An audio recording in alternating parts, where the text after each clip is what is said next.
नमस्कार, जनता टीवी देख रहे हैं आप और मैं हूं आपके साथ रितेश कुमार गौतम। और चलिए बुलेटिन का आगाज करते हैं। उत्तर प्रदेश में लंबी जद्दोजहद के बाद सपा और कांग्रेस के बीच सीट शेयरिंग को लेकर समझौता हो ही गया। प्रदेश की 17 सीटों पर कांग्रेस लड़ेगी तो 63 सीटें समाजवादी पार्टी के खाते में हैं।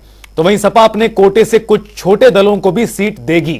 बता दें कि दोनों पार्टियों के बीच सीट बंटवारे को लेकर लंबी चर्चा हुई और उसके बाद घोषणा की गई कि उत्तर प्रदेश में आपसी समन्वय से, चर्चा से यह निर्णय लिया गया कि भारतीय राष्ट्रीय कांग्रेस यहां पर उत्तर प्रदेश में 17 सीटों पर चुनाव लड़ेगी और इस गठबंधन के तहत अन्य जो बची हुई 63 सीटें, इन पर इंडिया गठबंधन के जो भी उम्मीदवार समाजवादी पार्टी के, अन्य दलों के भी जो कि इसमें समावित होकर इस गठबंधन में शामिल होंगे, उनका हम सब में डटकर मुकाबला करेंगे और भारतीय जनता पार्टी को शिकस्त देंगे। भारतीय राष्ट्रीय कांग्रेस 17 सीटों पर चुनाव लड़ेगी और बाकी जो सीटें हैं 63 उत्तर प्रदेश में, वो समाजवादी पार्टी के राष्ट्रीय अध्यक्ष उन पर अपने प्रत्याशी उतारेंगे। और इसी के साथ साथ मध्य प्रदेश के चुनाव में भी समाजवादी पार्टी ने एक सीट खजुराहो पर चुनाव लड़ने की सहमति कांग्रेस से प्राप्त की है और बाकी सीटों पर मध्य प्रदेश में भारतीय राष्ट्रीय कांग्रेस के उम्मीदवारों को जिताने का काम करेगी। कि उत्तर तो वहीं सपा और कांग्रेस की सीट शेयरिंग को लेकर सांसद डिंपल यादव ने भी बयान दिया। उन्होंने कहा कि हम शुरू से ही गठबंधन में चुनाव लड़ना चाहते थे। समाजवादी पार्टी शुरू से ही चाह रही थी गठबंधन हो, लेकिन थोड़ी देरी हुई है क्योंकि हमारे यहाँ पे सामने भाजपा खड़ी है। लेकिन इस बात की मैं सभी समाजवादी पार्टी के लोगों को और कांग्रेस के लोगों को बधाई देना चाहती हूँ कि गठबंधन आखिरकार अपने डेस्टिनेशन पे पहुँच गया है और आप देखेंगे कि इसके परिणाम बहुत ही अच्छे होंगे और सब लोगों का समर्थन मिलेगा। क्योंकि आज जो है हमारे जो 4 स्तंभ जो आप भाजपा कह रहे हैं कि हमारे युवा हैं, हमारी नारी हैं, हमारी किसान हैं और हमारे जवान हैं, तो इन 4 स्तंभ पूरी तरह से आक्रोशित भी हैं, दुखी भी हैं, निराशा में भी हैं। और मुझे पूरा भरोसा है कि आने वाले चुनाव में लोग आपको भाजपा के साथ तो दिखाई देंगे, लेकिन वोट वो गठबंधन को ही करने जा रहे हैं।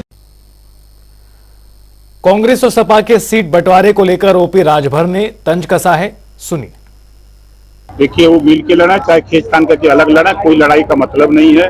उत्तर प्रदेश की 80 की 80 लोकसभा सीट माननीय योगी जी, माननीय नरेंद्र मोदी जी के नेतृत्व में इंडिया गठबंधन जो लड़ रहा है हम लोगों से, एनडीए से, वो असफल है। कहीं जीतने की स्थिति में विरोधी पार्टियों के पास कोई ताकत नहीं है। ताकत देने के लिए हमने बहुत पहले 6 महीना पहले बता दिया था कि विरोधियों ने खाना है, मोदी जी को प्रधानमंत्री बनाना है। कुछ लोग सट के करेंगे, कुछ लोग हट के करेंगे। आपने देखा सटने वाले सट गए और हटने वाले छटपटा रहे हैं। जल्दी हट करके वो भी मोदी जी को प्रधानमंत्री बनाने के लिए काम करेंगे। घोसी की सीट प्रथम वरीयता है आपकी, तब मिलेगी तो लड़ेंगे। डिमांड क्या है? अगर कितनी सीटें मान रहे हैं आप? मांग तो 3 रहे हैं, यूपी में और 2 बिहार में। प्रदेश में लोकसभा चुनाव से पहले दूसरे दलों से कार्यकर्ताओं और नेताओं का बीजेपी में जाना लगातार जारी है। अब भाजपा ने सपा के गढ़ मैनपुरी में सेंध लगाई और आज बड़ी संख्या में मैनपुरी के सपा कार्यकर्ता और जनप्रतिनिधि भारतीय जनता पार्टी में शामिल हो गए। भारतीय जनता पार्टी का कारभार तेजी के साथ आगे बढ़ रहा है। माननीय प्रधानमंत्री नरेंद्र मोदी जी की गरीब कल्याण योजनाओं ने जन में पैठ बनाई है। ये पहली बार कोई केंद्र की ऐसी सरकार है जो 10 वर्ष के बाद भी इंटर इनकम्बेंसी 9 वर्ष सन 2014 के पहले क्या हालात थी। जब भारत का नाम आता था तो दुनिया के सर्वाधिक भ्रष्टाचार करने वाले देशों की सूची में आता था। कांग्रेस की सरकार चल रही थी, यूपीए 1 और 2 की सरकार चल रही थी। लेकिन इन 10 वर्षों में माननीय मोदी जी की सरकार पर कोई भी लांछन लगने नहीं पाया। शुचिता के साथ, पारदर्शिता के साथ गरीब की बात को आगे बढ़ाने का काम मोदी जी ने किया। देश के हित में, प्रदेश के हित में, गरीब के हित में, किसान के हित में, नौजवान के हित में, किसान के हित में, महिलाओं के हित में जो काम करने वाली पार्टी है वो भारतीय जनता पार्टी से भाजपा सरकार का हिस्सा बनना है। आपको इस बात का गर्व होना चाहिए कि भारतीय जनता पार्टी विश्व की सबसे बड़ी पार्टी। इस पार्टी के 18 करोड़ सदस्य हैं। आज से उन 18 करोड़ सदस्यों के परिवार का आप हिस्सा बनने जा रहे हैं। ऐसे समय आप और भाइयों बहनों, उत्तर प्रदेश देश की सरकार का जो कामकाज, उस काम के आधार पर सामान्यतः सरकारों के प्रति नाराजगी, इनकम्बेंसी का सामना करना पड़ता है। लेकिन आज हमारे लिए गर्व की बात है हमारे नेतृत्व के प्रति, मोदी जी के प्रति लोगों का स्नेह और समर्थन लगातार बढ़ रहा है। और अलग अलग क्षेत्रों में अलग अलग राजनीतिक विचारधारा से काम करने वाले लोग आज सब लोग मन बनाकर मोदी जी के साथ, भारतीय जनता पार्टी के साथ, योगी जी के साथ जुड़ना चाहते हैं। और भारतीय जनता पार्टी के भी हमारी पार्टी का जो सिद्धांत है, हमारी पार्टी सर्वव्यापी है, सर्वस्पर्शी है। और माननीय प्रधान राहुल गांधी के वाराणसी के युवाओं को नशेड़ी बोलने पर बीजेपी सांसद मनोज तिवारी ने राहुल गांधी पर कटाक्ष किया। देखिए, अक्सर लोग बोलते हैं कि राहुल जी देर रात तक बड़े बड़े वो क्या कोई क्लब पब बोलते हैं, उधर वो नशा करते हुए देखे जाते हैं। तो हो सकता है ये डायलॉग भी वो नशे के अंदाज में दे गए हो, वरना काशी तो संतों की नगरी है, काशी मोक्ष की नगरी है, काशी सीढ़ी और सन्यासी की नगरी है। यहाँ पे अगर कोई युवाओं को नशेड़ी और इस तरह के शब्द बोलता है, काशी संगीत की नगरी है।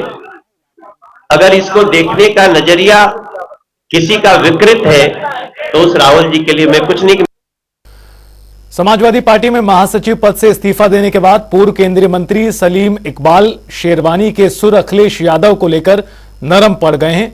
उन्होंने कहा कि अखिलेश यादव उन्हें बातचीत के लिए बुलाते हैं तो वो जरूर जाएंगे। देखिए, मैंने समाजवादी पार्टी इसलिए नहीं छोड़ी क्योंकि मैंने, अगर आप मेरा पत्र पढ़ें, मैंने उसमें लिखा है कि मैं अपना अगला फैसला 3-4 हफ्ते में लूँगा। मेरे पास ये सही नहीं है मेरा कि मैं अपने आप से इस्तीफा दे दूँ। पद तो मेरा है, मैं पद से इस्तीफा दे सकता हूँ, मगर जितने लोग मेरे साथ, इतने लोगों ने मेरे साथ समाजवादी पार्टी ज्वाइन की है, चाहे वो अलीगढ़ के लोग हों, चाहे वो एटा के लोग हों, चाहे वो बदायूं के लोग हों, चाहे वो बरेली के लोग हों, इलाहाबाद के लोग हों, खड़े हुए हैं यहाँ लोग। अब मैं बगैर इन लोगों की राय लिए हुए, बगैर इनसे पूछे हुए कोई फैसला कर लूँ तो ये, इसको मैंने नहीं सही समझा। इसलिए मैं अब एक मीटिंग कॉल करने जा रहा हूँ अगले हफ्ते 10 दिन में। मैं सब लोगों को बुलाऊंगा, बातचीत करके फिर अपना फैसला लूंगा। बीजेपी ने लोकसभा उम्मीदवारों की अभी कोई सूची जारी नहीं की है, लेकिन अकबरपुर से बीजेपी सांसद देवेंद्र सिंह भोले ने सीट को लेकर बड़ा बयान दिया।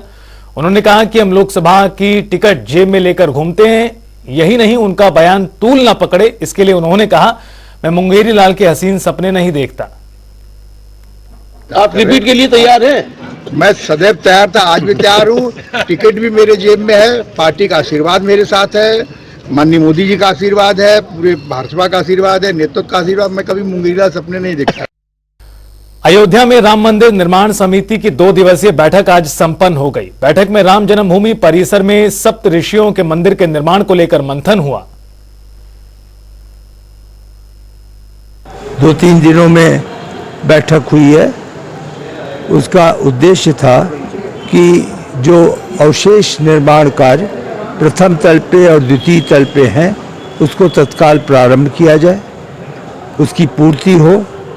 परकोटा का निर्माण जो है उस कार्य को भी पूरा किया जाए। हम अगले प्रयासरत हैं कि अगले 15 दिन में जो सब हमारे मंदिर बनेंगे, 7 मंदिर जो ऋषियों मुनियों के होंगे, उन जो कि सामाजिक समरसता के प्रतीक होंगे, उनका फाउंडेशन वर्क शुरू कर दिया जाए। कल से प्रदेश भर में 10वीं और 12वीं बोर्ड परीक्षाएं शुरू हो रही हैं, जो आने वाली 9 मार्च तक चलेंगी। और इस बार 10वीं की परीक्षा में 29 लाख और 12वीं की परीक्षा में 55 लाख विद्यार्थी परीक्षा देंगे। आप सभी अवगत हैं कि माध्यमिक शिक्षा परिषद की बोर्ड परीक्षाएं आसन्न हैं, कल से शुरू होने वाली हैं। और पिछले वर्ष आपने देखा कि परीक्षा रिकॉर्ड टाइम में हम लोगों ने संपन्न कराया और इन्विजिलेशन और परीक्षा पत्रों की जांच और रिजल्ट निकालने में अभूतपूर्व सफलता रही। बहुत अच्छे ढंग से हुआ। दूसरे राज्यों के बोर्डों ने भी आकर के यूपी की प्रक्रिया को देखा कि कैसे इतनी सुचितापूर्ण ढंग से और अच्छे तरीके से इतने बच्चों की परीक्षा इतने केंद्रों पे कराई गई और कोई शिकायत नहीं आई। और चलिए रुख करते हैं 4 मिनट में 18 मंडल की तमाम खबरों का फटाफट अंदाज में। मुजफ्फरनगर में शराब पिलाकर दोस्तों ने की दोस्त की हत्या, चाकू से गला रेतकर उतारा मौत के घाट। फतेहपुर में भेड़ों पर गिरी आकाशीय बिजली, 250 भेड़ों की मौत। मिर्जापुर से प्रयागराज जा रही बोलेरो टेलर से टकराई, हादसे में 2 की मौत, 8 घायल। संत कबीर नगर में पुलिस भर्ती परीक्षा पर पेपर आउट होने पर लगाया आरोप, पुनः परीक्षा कराए जाने की मांग। रायबरेली में मृत होमगार्ड के परिजनों को सौंपी सहायता राशि, डीएम और बैंक अधिकारी रहे मौजूद। आगरा में लव जिहाद का मामला, युवती से अवैध संबंध बनाकर फोटो वीडियो वायरल करने की दी धमकी। महोबा में किसान और राहगीरों ने की टप्पेबाजों की मारपीट, पकड़कर पुलिस को सौंपा। प्रतापगढ़ जिला अस्पताल से फरार दिखाई दिए 39 चिकित्सक, सीएमओ ने शासन को कराया अवगत। प्रतापगढ़ के हाई स्कूल में यूपी बोर्ड परीक्षा को तैयारी पूरी, 22 फरवरी से 9 मार्च तक होगा एग्जाम्स का संचालन। महोबा में नगर पालिका में मनमानी के खिलाफ सभासदों ने उठाई आवाज, जिलाधिकारी को सौंपा ज्ञापन। फतेहपुर में कलयुगी बेटे ने मां को उतारा मौत के घाट, बेटे ने मां का कराया था 50 लाख का बीमा। कानपुर में कानून व्यवस्था हुई ध्वस्त, दिन दहाड़े लुटेरों ने 2 घटनाओं को दिया अंजाम। बलिया में एंटी करप्शन टीम ने चपरासी को रिश्वत लेते रंगे हाथों पकड़ा, लाखों की ले रहा था रिश्वत। इटावा में ग्राम प्रहरियों ने वेतन वृद्धि को लेकर डीएम को सौंपा ज्ञापन, कई बार अपनी मांगों को लेकर उठा चुके हैं आवाज। अमेठी में डीएम ने भूलेख अनुभाग का किया निरीक्षण, सभी अभिलेखों की गई जांच। बदायूं में ट्रक और टेम्पो की भीषण टक्कर, हादसे में 10 लोग गंभीर रूप से घायल। आजमगढ़ में बंदरों का आतंक, औषधीय पौधों को कर दे रहे हैं नष्ट।